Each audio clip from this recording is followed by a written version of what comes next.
আমার মন খারাপ হচ্ছে, আমাদের পতন অনিবার্য। আমাদের পতন অনিবার্য কাদের হাতে? মুসলিম যুবকদের হাতে। কারণ তারা তো কোরআনকে ব্যাখ্যা করেছে, তারা তো আল্লাহ রাসূলের হাদিস পড়েছে। বলেছে না, খোরাসান থেকে কি আসবে? খোরাসান থেকে একটা কালো পতাকাধারী এসে জেরুজালেম রক্ষা করবে, বলেছে না?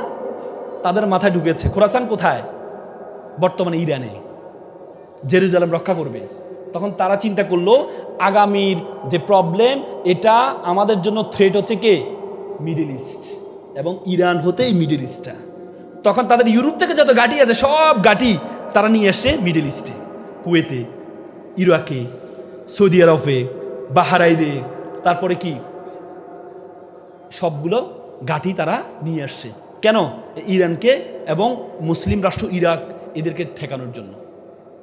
তখন ওয়ার অন টেরোরিজম শুরু করেছে তারা দুইটা পলিসি গ্রহণ করেছে। এক হচ্ছে কাঁটা দিয়ে কাটা ফোয়া, আর একটা হচ্ছে মুসলিম যুবককে নৈতিকতা ধ্বংস করে দেওয়া। কাঁটা দিয়ে কাটা ফোয়া মানে মুসলিম দিয়ে মুসলিমকে ধ্বংস করা। ইরাককে বলেছে, তোর অস্ত্র দিব, ইরানের উপরে হামলা কর। ব্যাপক অস্ত্র দিছে, অস্ত্র দিয়ে হামলা করলো, যুদ্ধ হলো প্রায় 11 বছর। এরপর ইরাকের বলে যে অস্ত্র দিছে, অস্ত্রগুলো ফেরত দে, না হলে তোর উপর আক্রমণ। এবার সাদ্দামকে শেষ করে দিল। মানে দেখে, কাঁটা দিয়ে কাটা ফোয়া, হুজুর দিয়ে শেষ করা। এখান থেকে আমাদের শিক্ষা নিতে হবে। আলেম দিয়ে আলেমদেরকে শেষ করা, আলেম দিয়ে আলেমদেরকে শেষ করবে। কাঁটা দিয়ে কাটা ফোয়া, এটা আমাদের দেশেও চলমান। কিন্তু আমাদেরকে সেখানে সচেতন থাকতে হবে যে আলেম দিয়ে আলেমকে শেষ করা। বলবে এ দোয়ালিন বলে, এ জোয়ালিন বলে, এ হাত উপরে উঠায়, এ নিচে নামায়, এ দাড়ি ছোট, এ দাড়ি বড়, এগুলো বলে আলেম দিয়ে আলেমদেরকে শেষ করবে। সেটা তারা শুরু করেছে। আইএস প্রতিষ্ঠা করেছে তারা, এবং আইএস এর সিম্বল দিয়েছে কালো পতাকা। তার মানে মুসলমান যখন কালো পতাকা ধারণ করবে তখনই বলবে এরা হচ্ছে জঙ্গি। দেখেন, শত শত মুভি তারা তৈরি করেছে, শত শত মুভি আইএস নিজেরা তৈরি করেছে, নিজেরা ধ্বংস করেছে। শেষে দিয়ে আমাদের মুসলিম যে কালো পতাকাটা, লা ইলাহা ইল্লাল্লাহ যে পতাকাটা, এই পতাকাটাকে কি বিতর্কিত করে দিল। আপনি বাংলাদেশে কালো পতাকাটা নিয়ে হাঁটেন, কালকে আপনি গ্রেপ্তার হবেন। হাঁটেন না, পারবেন? আজকে এখানে একটা কালো পতাকা রাখতেন, আপনি প্রোগ্রাম করতে পারতেন না। তার মানে কি? দেখেন তারা কি করেছে। আর দ্বিতীয় হচ্ছে মুসলিম যুবককে নৈতিকতা ধ্বংস করে দেওয়া। ইন্টারনেটকে অ্যাভেলেবল করে দিয়েছে, মুসলিম যুবকরা যখন পর্নোগ্রাফি আসক্ত থাকবে তখন আর কোরআন হাদিস ভুলে যাবে। এজন্য পর্নোগ্রাফিকে আমাদের দেশীয়, পৃথিবীতে 5টি দেশ সবচেয়ে বেশি পর্নোগ্রাফিতে আসক্ত, তার মধ্যে বেশিরভাগই মুসলিম রাষ্ট্র। তার মধ্যে 1 নম্বর হচ্ছে পাকিস্তান। তার মানে আপনি বুঝেন তাদের যে ষড়যন্ত্র শুরু হয়েছে। তার মানে দেখেন, তখন তারা মিডিল ইস্টে চলে আসলো। কোথায় আসছে? মিডিল ইস্টে চলে আসে। মিডিল ইস্ট সব শেষ করে দিছে। শেষ করে তারা দেখলো যে ইরান আমাদের জন্য থ্রেট না, আমাদের জন্য থ্রেট হচ্ছে চায়না। কি চায়না। তখন বলছে যে তাহলে আমাদের যত ঘাঁটি আছে, এই ঘাঁটিগুলো মিডিল ইস্ট থেকে উঠাইয়া কোথায় নিয়ে আসতে হবে? এশিয়া, সাউথ এশিয়া নিয়ে আসতে হবে। বুঝেন না কথা? বুঝেন না? ইস্ট ওয়ার্ড শিফট কোথা থেকে? শুধু পূর্বের দিকে আসতেছে। আর আমাদেরকে বলছে কি? আল্লাহ তাআলা বলছে পশ্চিম দিকে যাওয়ার জন্য। আমরা পশ্চিম দিকে যেতে যেতে কাবাঘর পার হইয়া আমেরিকা পর্যন্ত চলে গেছে নাকি? আমাদেরকে বলছে না ওয়েস্টের দিকে যাওয়ার জন্য, পশ্চিম দিকে যাওয়ার জন্য। আমরা পশ্চিম তো গেলাম, কাবাঘর, জেরুজালেম পার হইলাম, কাবাঘর পার হইয়া যেতে আমেরিকার দিকে চলে যাচ্ছি। আজকে যদি কোনো মুসলমানকে বলে তোমাকে আমেরিকার ভিসা দেওয়া হবে, নাগরিকত্ব দেওয়া হবে, মুসলমান তো ছেড়ে দিবে। এটাই তো হচ্ছে রোহিঙ্গার এখানে, যে তোমাকে নাগরিকত্ব কি দেওয়া হবে? আমেরিকার নাগরিকত্ব দেওয়া হবে। তার মানে আমরা যে ওয়েস্টের প্রতি এত ভালোবাসা আসক্ত, আর এটা কাবাগার পর্যন্ত নাই, চলে গেছে আমেরিকায়, ইউরোপ। বুঝেন নাই? আর তারা আসছে ইস্টের দিকে। তারা দেখলো যে এখানে রাইজিং পাওয়ার হচ্ছে চায়নাকে ঠেকাইতে হলে আগে দেখেন, আগের ইকোনমিটা ছিল কি ইকোনমি জানেন? Green economy. আর এখন ইকোনমিটা হচ্ছে ব্লু ইকোনমি, সুনীল অর্থনীতি, সমুদ্র কেন্দ্রিক অর্থনীতি। আগে দেখেন বিভিন্ন খনিজ পদার্থ মিডল ইস্টে পাওয়া যেত, আর এখন বলে সব সমুদ্রে পাওয়া যায়। এখন সব কি সমুদ্রে পাওয়া যায়। Indo Pacific region, Indian ocean, Pacific ocean, এর মাঝামাঝি একটা রাষ্ট্র আছে, একটা সাগর আছে, উপসাগর আছে। নামটা কি জানেন? বঙ্গোপসাগর। ইন্ডিয়ান ওশান, প্যাসিফিক ওশান, এর মাঝামাঝি একটা সাগর আছে, বঙ্গোপসাগর। এই বঙ্গোপসাগরের নিয়ন্ত্রণ যার হাতে থাকবে, সে পরবর্তীতে পৃথিবীর কি হবে? সুপার পাওয়ার হবে। আমেরিকা কি চিন্তা করলো? এই অঞ্চলে তো কোনো খ্রিস্টান রাষ্ট্র নেই। আছে? এই অঞ্চলে কোনো খ্রিস্টান রাষ্ট্র আছে? এই দক্ষিণ পূর্ব এশিয়া কোনো খ্রিস্টান রাষ্ট্র আছে? হ্যাঁ, এশিয়ায় আছে, এশিয়া 6টা রাষ্ট্র আছে। ফিলিপিন খ্রিস্টান রাষ্ট্র, আমাদের আসিয়ানের ভুক্ত। তারপর রাশিয়াকে যদিও এটা ইউরো এশিয়া বলা হয়। জর্জিয়া, আর্মেনিয়া এগুলো খ্রিস্টান রাষ্ট্র। কিন্তু তারা ইন্দোনেশিয়া, পৃথিবীর জনসংখ্যার দিক থেকে সবচেয়ে বড় রাষ্ট্র, মুসলিম রাষ্ট্র ইন্দোনেশিয়া, 17,000 দ্বীপ নিয়ে যে রাষ্ট্রটি গঠিত, আমি গিয়েছিলাম যেখানে, সে রাষ্ট্রটায় তারা একটা পূর্ব তিমুর একটা রাষ্ট্রকে খ্রিস্টান রাষ্ট্র বানায় ফেলছেন। কারণ মুসলিম বড় রাষ্ট্র, এখানে তাদের খ্রিস্টান ঘাঁটি লাগবে, বানায় ফেলছে। তাদের আরেকটা চক্রান্ত শুরু হয়েছে ইন্ডো প্যাসিফিক রিজিয়নের মাঝ বরাবর পার্বত্য চট্টগ্রাম, রাখাইন এই অঞ্চলটাকে নিয়ে একটা খ্রিস্টান রাষ্ট্র বানাবে। কি রাষ্ট্র বানাবে? খ্রিস্টান রাষ্ট্র বানাবে। এই খ্রিস্টান রাষ্ট্র বানাইলে 2 কাজ। এক কাজ হচ্ছে তাদের ধর্মীয় দিক থেকে একটা কাজ হলো, তারা কিন্তু আমেরিকা কিন্তু কোনো জায়গায় এক চিন্তায় যায় না, ডাবল চিন্তা যায়। তাদের অর্থনৈতিক সুবিধা হইতে হবে, তার ধর্মীয় সুবিধা হইতে হবে। বলে যে এরা হচ্ছে ধর্মনিরপেক্ষ রাষ্ট্র। কে বলেছে? আমেরিকার প্রেসিডেন্ট যখন শপথ গ্রহণ করে, বাইবেলের উপরে হাত রেখে শপথ গ্রহণ করে, আর আপনি বলেন ধর্মনিরপেক্ষ। ভারতের রাষ্ট্র ধর্মনিরপেক্ষ রাষ্ট্র? মোদি ধর্মনিরপেক্ষ? হ্যাঁ, ধর্মনিরপেক্ষ? এটার মধ্যে ভণ্ডামি আর কিছু আছে? কয়টা বলে ধর্মনিরপেক্ষ? পুরা জিনিস চলে হচ্ছে এই ধর্মের উপরে। কয়টা ধর্মনিরপেক্ষ রাষ্ট্র? আমাদেরকে ধর্মনিরপেক্ষ শিখায়। তাদের প্রত্যেকটা চিন্তা থাকে এটা। তখন তারা চিন্তা করলো রাখাইন অঞ্চলে, দেখেন রাখাইন অঞ্চলে তারা কি করলো। রাখাইন অঞ্চলে মায়ানমারের যে গভর্নমেন্ট, এই গভর্নমেন্টটাকে কার নিয়ন্ত্রণে চলে? চীনের নিয়ন্ত্রণে চলে মায়ানমারের গভর্নমেন্টটা, যেটাকে জান্তা বাহিনী বলে। এরা চলে কোথায়? চীনের। কিন্তু রাখাইনের যে রাখাইন আর্মি, এটা চলে হচ্ছে আমেরিকার নির্দেশ। এই জন্য দেখেন আমাদের রোহিঙ্গারা ফেরত পাঠাতে পারছি না কেন? চায়না দিচ্ছে না। কারণ চায়না একটা 5 লেন তৈরি করেছে, 2700 কিলোমিটার দূরে একটা 5 লেন তৈরি করেছে রাখাইনে। চায়না জানে আমেরিকা অনেক দিন ধরে পার্বত্য চট্টগ্রাম সহ এখানে একটা রাষ্ট্র বানাতে যাচ্ছে, এটা চীনের জন্য থ্রেট। এই জন্য তারা রাখাইনদেরকে, মুসলমানদেরকে পাঠিয়ে দিল, জানা যায় মুসলমানদেরকে টাকা পয়সা দিয়ে এদেরকে খ্রিস্টান বানানো যাবে। এই জন্য ঢুকতে দিচ্ছে না। এই জন্য মুসলিম রোহিঙ্গাদেরকে কি করতে দিচ্ছে না? কোথায় ঢুকতে দিচ্ছে না? আরাকানে ঢুকতে দিচ্ছে না। আর এই দিদি আমেরিকা কি করলো? আমাদের বাংলাদেশকে প্রস্তাব দিছে যে আমি একটা কি জাতিসংঘ একটা মানবিক করিডোর চাই, নাকি দিয়েছে কিনা? মানে কি আমাদেরকে অবাধ রাখাইনে ঢুকার সুযোগ করে দাও বাংলাদেশ। চীনে কি বসে থাকবে? চীন বসে থাকবে? চীন তখন বাংলাদেশের প্রস্তাব দিল যে তোমাদেরকে আমি 3টা হসপিটাল দিব। কয়টা? এত বড় হসপিটাল একটা শহরের সমান হসপিটাল। তার মানে কি আমার এই হসপিটাল তৈরি করতে আমার 10,000 চাইনিজ লোক আসবে। কত? 10,000। তার মানে এই যে তারা এই 3টা হসপিটাল কোথায় দিতে চায় জানেন? একটা হচ্ছে নীলফামারীতে, ওই চিকেন নেকের পাশে, ইন্ডিয়াকে ঠেকাবে। একটা হচ্ছে চট্টগ্রামে, আরেকটা হচ্ছে ফেনীতে, বর্ডারে। বুঝেন? দেখেন তারাও আপনাকে মানবিক সহযোগিতা করছে কি চিন্তায়?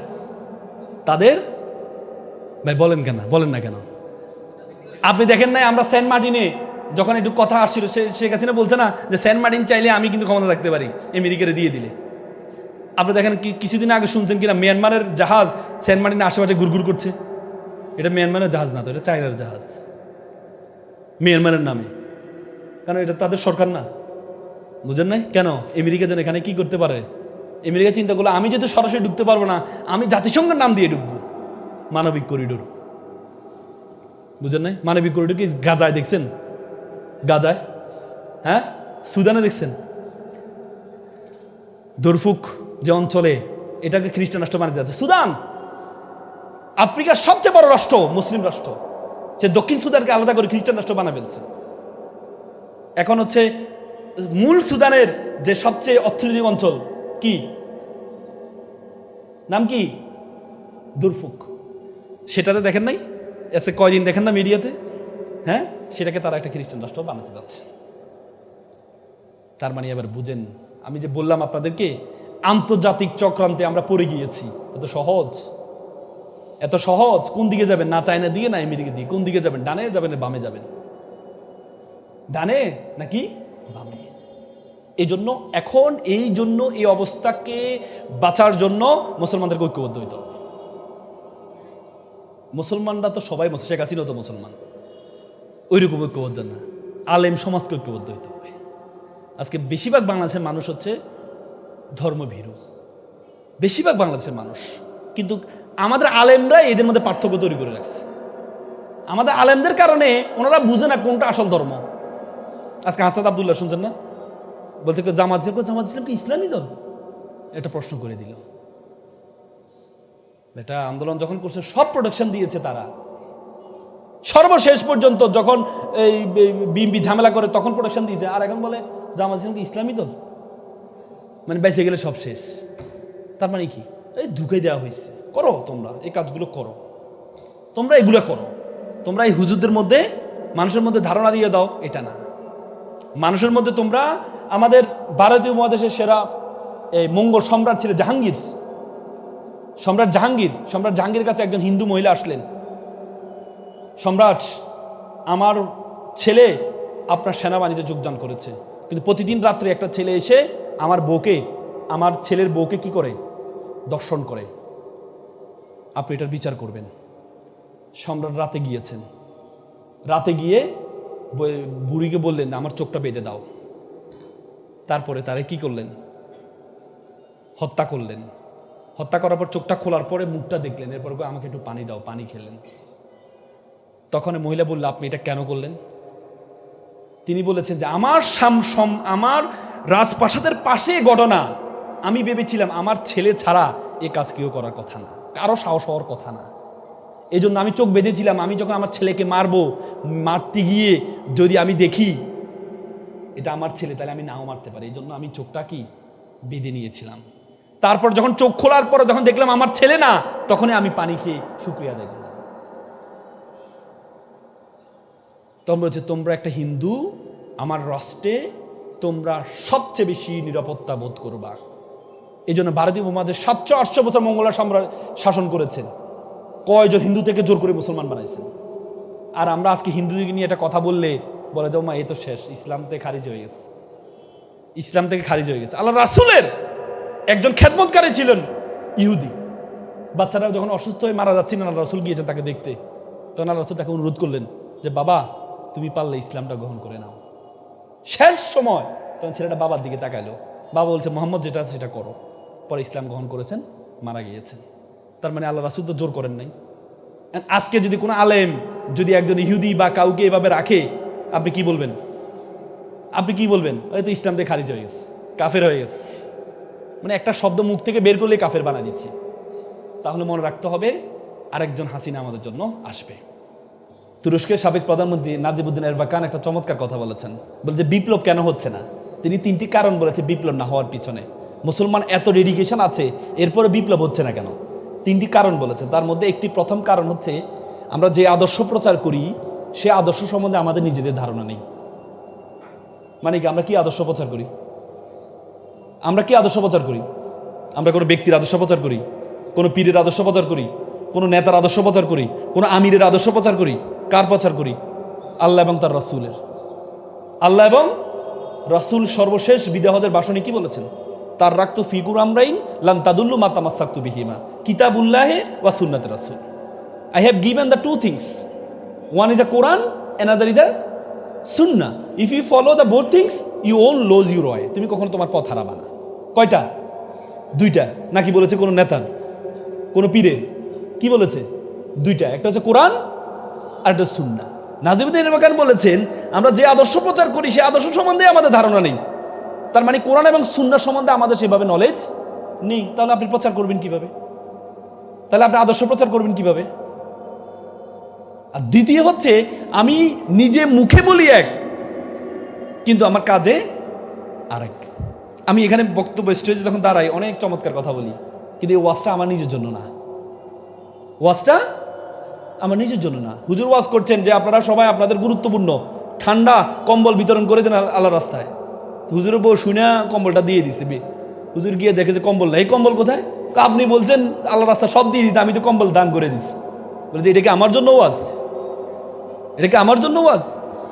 অথচ কোরআনে কি বলেছে? লিমা তাকুলুনা মা লা তাফালুন। আল্লাহ রাসূল কি শিক্ষা দিয়েছেন আমাদেরকে? আল্লাহ রাসূল কাছে একটা বাচ্চা নিয়ে আসছেন, ইয়া রাসূলুল্লাহ আমার বাচ্চা মিষ্টি বেশি খায়, একটু বলে দেন না একটু মিষ্টি কম খাইতে। আল্লাহ রাসূল বলছে ঠিক আছে আগামী সপ্তাহে এসো, পরের সপ্তাহে নিয়ে আসে। রাসূল বলে এই বাবা কম খাবা, মিষ্টি একটু কি খাবা, কি খাবা, কম খাবা। তখন মহিলা বলে রাসূলুল্লাহ আপনি তো এটা গত সপ্তাহ বলতে পারতেন, এক সপ্তাহ ওয়েট করলেন কেন? আল্লাহ রাসূল বলছে আমি নিজেও মিষ্টি বেশি খাই, কারণ আমি কিভাবে বলি এই বাচ্চাটাকে তুমি মিষ্টি কম খাও, আমি এই এক সপ্তাহ কমানোর চেষ্টা করেছি, এই জন্য আমি তাকে বলেছি তুমি কম খাও। তার মানে আজকে আমাদের বিপ্লব হচ্ছে না কেন? দ্বিতীয় যে কারণ সেটি হচ্ছে আমি নিজের জন্য যেটা বলি সেটা আমি করি না। এরা এরা নিজের জন্য বলে করি না, এটা কারা করে? মুনাফিকরা, জাগতিক যারা আছে। বার্নার্ড রাসেলের নাম শুনেছেন? বার্নার্ড রাসেল সবসময় তার দর্শনে সবসময় বলেন যে কেউ বিয়ে শাদী করবে না। উনি আবার 3টা বিয়ে করছেন। তো পরে ওনাকে জিজ্ঞেস করা হলো যে আপনি তো সবসময় বলতেন বিয়ে শাদী করুন, আপনি 3টা বিয়ে করেছেন। তিনি বলছেন what I say this is my philosophy, what I do this is my personal life. যেটা আমি বলি সেটা আমার ফিলোসফি, আর যেটা আমি করি সেটা আমার পার্সোনাল লাইফ। আমার পার্সোনাল লাইফ ফিলোসফিটা এক না। পৃথিবীতে একমাত্র মানুষ যার পার্সোনাল লাইফ এবং ফিলোসফি এক, তিনি হচ্ছে হযরত মুহাম্মদ মুস্তাফা সাল্লাল্লাহু আলাইহি ওয়াসাল্লাম। এই কথা আমরা বলি নাই, কিন্তু এই কথা আমরা বলি নাই, খ্রিস্টানরা বলেছেন। মাইকেল এইচ হার্ট আমেরিকার একজন লেখক, তিনি 100 influential person history of the world, পৃথিবীর ইতিহাসে ইম্প্যাক্ট ফেলেছে সমাজ জীবনে, যারা প্রভাবিত করেছে সমাজ জীবনে, সে 100 জনের নাম নিয়ে উনি একটা বই লিখেছেন। সে বইয়ে প্রথমে যাকে রেখেছেন তিনি হচ্ছে প্রফেট হযরত মুহাম্মদ সাল্লাল্লাহু আলাইহি ওয়াসাল্লাম। তিনি বলেন Muhammad is the only one person he is successful in religious life as well as in secular life. Muhammad একমাত্র ব্যক্তি যিনি ব্যক্তি জীবনে এবং রাষ্ট্রীয় জীবনে প্রত্যেকটা জীবনে উনি কি সফল নাকি? আর আমরা বলি যে মসজিদে রাজনীতি কথাবার্তা বলা যাবে না নাকি? মসজিদ হচ্ছে ইবাদতের জায়গা, মসজিদে কি করা যাবে না? আরে আল্লাহ রাসূল কি করেছে? আল্লাহ রাসূল কি করেছে? আল্লাহ রাসূল মসজিদে নববী থেকে রাষ্ট্র পরিচালনা করেছেন, আবার নামাজও পড়েছেন। রাষ্ট্র বিচারালয় মসজিদে নববী ছিল নাকি? তাহলে আর এখন বলে যে মসজিদে নাকি সিয়াসাত কোথায় গেল? তাহলে রাজনীতি সিয়াসাত কোথায় গেল? আল্লাহ রাসূলের এগেনস্টে সবাই আরবরা গেল কখন বলেন তো? কখন গেল? আল্লাহ রাসূল যখন সিয়াসাত নিয়ে কথা বলা শুরু করেছেন, তাদের ক্ষমতা নিয়ে কথা বলা শুরু করেছেন, এই জন্য বলছেন যে আপনাকে সবচেয়ে সুন্দরী নারী দেওয়া হবে, আপনাকে এ দেওয়া হবে, সে দেওয়া হবে, তারপর আপনি এটা ছেড়ে দেন। বুঝেন না কথা? আপনারা আজকে আলেমরা, হেফাজত কিন্তু একসময় আওয়ামী লীগের কাছে খুব প্রিয় ছিল। যখনই তারা সিয়াসাত নিয়ে যে না আমরা সংসদে যাইতে হবে, কারণ তোমরা সবসময় এর বিরুদ্ধে আইন করো, ইসলামের বিরুদ্ধে আমরা যাব, তখনই তারা কি হয়ে গেছে? আল্লামা বাবু নগরীর কি করেছে, কিভাবে ওনাকে নির্যাতন করেছে। 5 মে আমরা সেদিন ছিলাম, কিভাবে মুহুর মুহুর গুলি করেছে। কিসের জন্য? যখনই তারা মনে করেছে সিয়াসাত নিয়ে এদের মাথা ব্যথা শুরু হয়েছে, তখন এদেরকে রাখা যাবে না। আর আপনি মসজিদে আল্লাহ বিল্লাহ করেন, কোনো সমস্যা নেই। আল্লাহ বিল্লাহ করেন, কোনো সমস্যা নেই। তার মানে আপনাকে বুঝতে হবে, আমি যেটা আপনাকে বলতে চাচ্ছিলাম সেটি হচ্ছে নবুয়াত, হুদাইবিয়ার সন্ধি হয়েছে 628-এ, 610-এ আল্লাহ নবুয়াত পেয়েছেন। 18 বছরে উনি 1600 জন নিয়ে কোথায় গিয়েছেন? কোথায়? হুদাইবিয়ার সন্ধি হজ করতে গিয়েছেন। হজ করার উমরা করার জন্য যাচ্ছেন, ওনাকে বাধা দিয়েছেন হুদাইবিয়ার জায়গায়, বলেছে সেখানে একটা সন্ধি হবে। আল্লাহ রাসূল সেখানে অপেক্ষা করছেন কতজন নিয়ে? 1475-এ 1600। সেখানে আল্লাহ রাসূল যে চুক্তি হচ্ছে, চুক্তির মধ্যে আল্লাহ রাসূল মুহাম্মদ সাল্লাল্লাহু আলাইহি ওয়াসাল্লাম লিখেছে তার আবার রাসূলুল্লাহ কেটে দিতে হবে। আল্লাহ রাসূল যখন কেটে দিচ্ছেন তখন হাত ধরে ফেলেন কে? ওমর রাদিয়াল্লাহু আনহু। ধরেছে না? না, আল্লাহ রাসূল বলছে ধৈর্য ধরো। আল্লাহ বলছে এটাই কি? তার মানে 18 বছরে ইসলামের ম্যান পাওয়ার হলো কত? 1600। মক্কা বিজয় কত সালে হয়েছে? 630। কয় বছরের ব্যবধান? 2 বছরের ব্যবধান। কতজন নিয়ে মক্কা বিজয় হয়েছে? 10,000। তাহলে 18 বছরে লোক পেয়েছে 1600, আর মাত্র 2 বছরে লোক পেল কত? 10,000। তার মানে কি ফাতহু মুবিন কি এমনি হয়েছে? তার মানে আজকে আমাদের জন্য এটা হচ্ছে হুদাবিয়ার সন্ধি বিজয়। মাত্র আমাদের কাজ করার সুযোগ করে দিয়েছে আল্লাহ। আজকে যদি আপনি আওয়ামী লীগ আমলে যদি এই প্রোগ্রাম করতে পারতেন, ডিজিএফআই বলেন, এআই বলেন, সব এখানে থাকতো, নিয়ে চলে যেত। কি প্রোগ্রাম করবেন? প্রোগ্রামের টেবিলে থাকতো না। কিন্তু এখন করতে পারছেন না। তার মানে এই জায়গাটা যে তৈরি হয়েছে, আল্লাহর কাছে শুকরিয়া আদায় করা যাবে না? যাবে তো। কিন্তু আপনারা যদি একজনের পিছনে লেগে থাকেন, একজনের পিছনে লেগে থাকেন, কি বলে মাহফিল বানান, মাহফিলের কাজ হবে হচ্ছে একটা দলকে কি করা, বাঁশ দেওয়া, তাহলে কি হবে? তাহলে তো আবার হাসিনা আসবে, আবার আসবে, কিন্তু হাসিনার রূপে আরেকজন আসবে, আরো ভয়ঙ্কর আকার ধারণ করবে। মসজিদে বসবেন। এখন তো শুরু হয়ে গেছে, অলরেডি শুরু হয়ে গেছে। মসজিদে বল্লম নিয়ে আক্রমণ করা হয়, মসজিদে করে না? হ্যাঁ, আপনি মা বোন নিয়ে পর্দার মধ্যে আলোচনা করবেন, পারবেন না। কোরআন হাদিস নিয়ে পারবেন না, কারণ সিয়াসাত নিয়ে কথা বললে তো শেষ। বলে যে এরা কোরআন হাদিস নিয়ে কথা বলবে, সিয়াসাত নিয়ে। দেখেন মাহফিলের ওয়াজগুলো দেখেন, প্রত্যেকটা ওয়াজে হস্তক্ষেপ করা হয়। এই রাজনীতি কথাবার্তা বলা যাবে না কোরআন হাদিসের, কিন্তু কোরআন হাদিস রাজনীতি। তার মানে কি? আপনি কোরআন হাদিসকে ছোট করছেন। কোরআনে বলেছেন each and everything mention in Quran. Quran হচ্ছে এটা কি? কনস্টিটিউশন, যেখানে জুতা সেলা হতে রাষ্ট্র পরিচালনা পর্যন্ত প্রত্যেকটা জিনিস কোরআনের মধ্যে আছে। আর আপনি বলেন কোরআনে কি রাজনীতি কথা বলা যাবে না? তাহলে আর এটা মাহফিল কি হলো? নাকি এটা মাহফিল কি হলো? তার মানে আপনি কোরআনকে ছোট করছেন। আপনি আগে 16-18 বছর যা বাধা পেয়েছেন, সামনে আরো ভয়ঙ্কর বাধা পাবেন যদি নিজেরা কি ওয়াতাসিমু লিহাবলিল্লাহি ওয়ালা তাফাররাকু। আল্লাহ তাআলা কি সূচক ব্যবহার করেছেন? ইমপারেটিভ বাক্য ব্যবহার করেছেন, নাকি আরবিতে কি বলে, মানে নিষেধ সূচক শব্দ ব্যবহার করেছেন। বুঝেন নাই? তার মানে এই জন্য আপনাদেরকে কি লাগবে? একতা লাগবে। পারবেন তো? তার মানে দেখেন 630-এ মক্কা বিজয় হলো।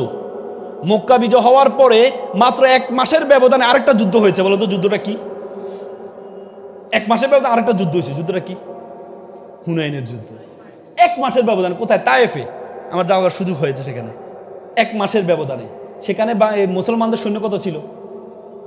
12,000। সেখানে এই মক্কার কুরাইশ বংশের বড় বড় ব্যক্তিরা সে যুদ্ধ অংশগ্রহণ করেছে মুসলমানদের পক্ষে। তার আগে তারা মুসলমানদেরকে বিশ্বাস করে নাই। কেন করে নাই জানেন? এটা তো গবেষণা করতে হবে। কেন করে নাই? আল্লাহ রাসূল যখন জন্মগ্রহণ করেছে 570-এ, তখন কাবাগরের উপরে আক্রমণ হয়েছে। জানেন তো আপনারা কি আক্রমণ করেছে? আব্রাহার, ইয়েমেনের যে সম্রাট, সে আক্রমণ করেছে 62,000 সৈন্য নিয়ে, হাতি নিয়ে। কে আক্রমণ করেছে? কোথায়? কাবাগরের ভিতরে তখন অনেকগুলো মূর্তি ছিল। আল্লাহ রাসূলের চাচা মোতালেব, উনি বলল যে আমি আমার একে করছি, যার স্রষ্টার কাজ উনি ওনার এটাকে রক্ষা করবেন। পরবর্তীতে আল্লাহ রক্ষা করেছে না? সূরা ফিল হয়েছে না? তখন মক্কার কুরাইশ যারা ছিল তাদের মাথার মধ্যে ঢুকে গেছে এই মূর্তিগুলো বাঁচানোর জন্যই মনে হয় কি আল্লাহ কি পাখি পাঠাইছে। এই জন্য এরা কি ইসলাম গ্রহণ করেনি। যখন মক্কা বিজয় মুসলমানরা 10,000 নিয়ে আসতেছেন, তখনও তারা আল্লাহ দিকে তাকাইছে, আল্লাহ তুমি আমার মূর্তিরে বাঁচাও। বুঝেন নাই? যে আল্লাহ তুমি কি করো? আমার মূর্তিরে বাঁচাও। যখন দেখলো যে না, মূর্তি তো বাঁচাইলেও না, বরং আল্লাহ রাসূল গিয়ে মূর্তি ভাঙলেন, তখন দেখলো যে না, আল্লাহ যে 570-এ যে এই পাখি পাঠিয়েছে, কি পাখি?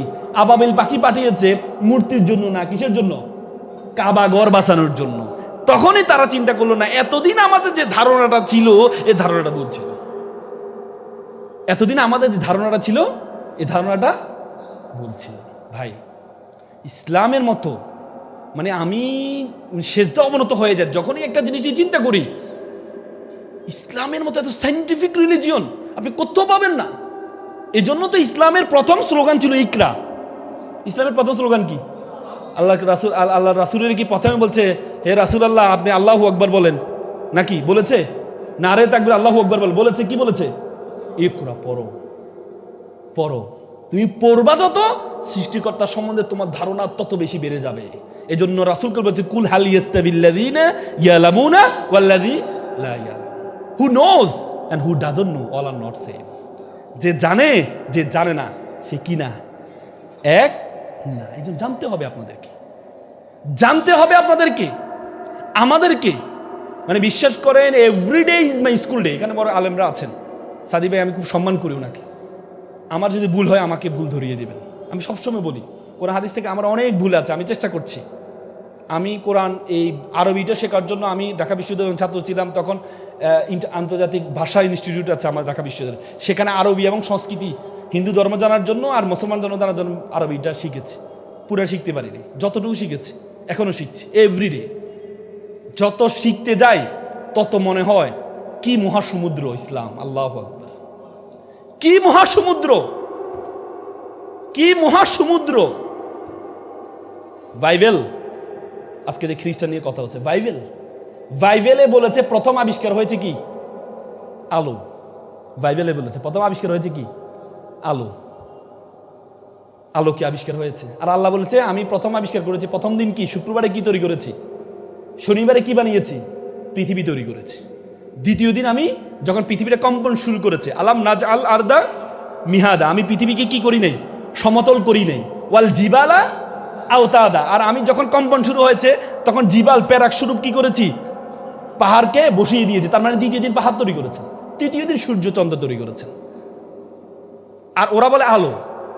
বর্তমান বিজ্ঞান বলে আমরা যে আলো পাই এটা সূর্য থেকে পাই। কোরআনে সূর্যকে বলছে সিরাজ। কি বলেছে? কি সিরাজ মানে হচ্ছে টর্চ লাইট, যেটা থেকে আলো বের হয়। আর চাঁদকে বলেছে মনির। মনির মানে কি? যে অন্য থেকে আলো নেয়। তার মানে এখন বর্তমান বিজ্ঞান বলে চাঁদের নিজস্ব কোনো আলো নেই, চাঁদও আলো নেই কোথায় থেকে? সূর্য থেকে। তাহলে বাইবেলে যে বলেছে প্রথমে আলো, আলোটা আসলো কোথায় থেকে? তাহলে বিজ্ঞানের সাথে সাংঘর্ষিক নাকি বৈধ? কি সাংঘর্ষিক? এটা কি বুঝাইতে হবে না? এটা কি বুঝাইতে হবে না? যারা খ্রিস্টান হচ্ছে, যারা খ্রিস্টান দিকে চলে যাচ্ছে তাদেরকে বুঝাইতে হবে না যে তোমার বাইবেল কি সঠিক? তোমার বাইবেল কি সঠিক? এটা কি আপনি এমনি বললে হবে? না না না, আমাদের কোরআন হচ্ছে সর্বশেষ, এটাই মানতে হবে, এ কথা বললে হবে? আল্লাহ তো বলেছে উদু ইলা সাবিলি রাব্বিকা বিল হিকমা, তোমাকে হিকমতের সহকারে দাওয়াত দিতে বলছে। আপনাকে বলে না কি নর্মাল ওয়াইতে আপনি বলবেন, সেটা বিশ্বাস করে নিবে? আল্লাহ কি বলেছে? হিকমা। হিকমা মানে কি? সাইন্টিফিক ওয়াইতে আপনাকে দাওয়াত দিতে হবে। তারা সাইন্টিফিক ওয়াইতে দাওয়াত দেয়, আর আমরা বলি এই না মুসলমান থাকো, মুসলমান থাকো, জান্নাত পাবা, জান্নাত পাবা। আর তারা তাদেরকে বুঝিয়ে বুঝিয়ে নিয়ে আসে। কিন্তু আপনাকে তো কম্পারেটিভ ডিফারেন্সটা তৈরি করে নিতে হবে। বাইবেলের সাথে কোরআনের সাথে কি পার্থক্য? গ্যালিলিও নাম শুনেছেন না? গ্যালিলিও, যিনি সূর্য এই করেছেন, এই থিওরিটা দিয়েছেন, তিনি গ্যালিলিও 1662 সালে তিনি প্রথম বলেছেন, বাইবেলে বলা আছে যে পৃথিবীর চারপাশে সূর্য ঘুরে, আর পূর্ব দিকে উঠে পশ্চিম দিকে উদয় যায়। তার মানে কি পৃথিবী চারদিকে ঘুরে। গ্যালিলিও 662 সালে বলেছেন না, পৃথিবী সূর্য চারপাশে ঘুরে। এ কথাটা 1500 বছর আগে কে বলেছে? কোরআনে বলেছে। যখন গ্যালিলিও বলেছেন তখন যারা ক্যাথলিক, যারা ছিল পরিযাজক ছিল, তারা বলেছে ধর্মের বিরুদ্ধে কথা বলেছে। পরে গ্যালিলিওকে গ্রেপ্তার করা হয়। তার একটা স্টোরি অফ মেসেঞ্জার একটা বই আছে, বইটা নিষিদ্ধ করা হয়, তাকে গ্রেপ্তার করা হয়, যাবজ্জীবন তাকে সাজা দেওয়া হয়। যাবজ্জীবন সাজা দেওয়ার পর ওরে মেডিকেল কিলিংয়ের মাধ্যমে হত্যা করা হয়। বাংলাদেশে কি এরকম হয় নাই? হয়েছে কিনা? যাবজ্জীবন দেওয়া হয় নাই? হ্যাঁ, আল্লামা দেলোয়ার হোসেন সাঈদীকে যাবজ্জীবন দেয় নাই। তাকে যখন প্রথম গ্রেপ্তার করছে কিসের কারণে বলুন তো? প্রথম মামলাটা কি হয়েছে? ধর্মীয় অবমাননা, কোরআন অবমাননা। যিনি কোরআনের করেন ওনাকে দিয়ে। তার মানে দেখেন দেখেন তাদের সাথে আপনি মিলান, যুগ যুগ ধরে মিলান। পরবর্তীতে 1992 সালে ভ্যাটিকান সিটি, পোপদের যে রাষ্ট্র আছে ভ্যাটিকান সিটি, সেই ভ্যাটিকান সিটিতে বলেছে, তারা বলেছে, পোপ বলেছে যে গ্যালিলিও ঠিক ছিল।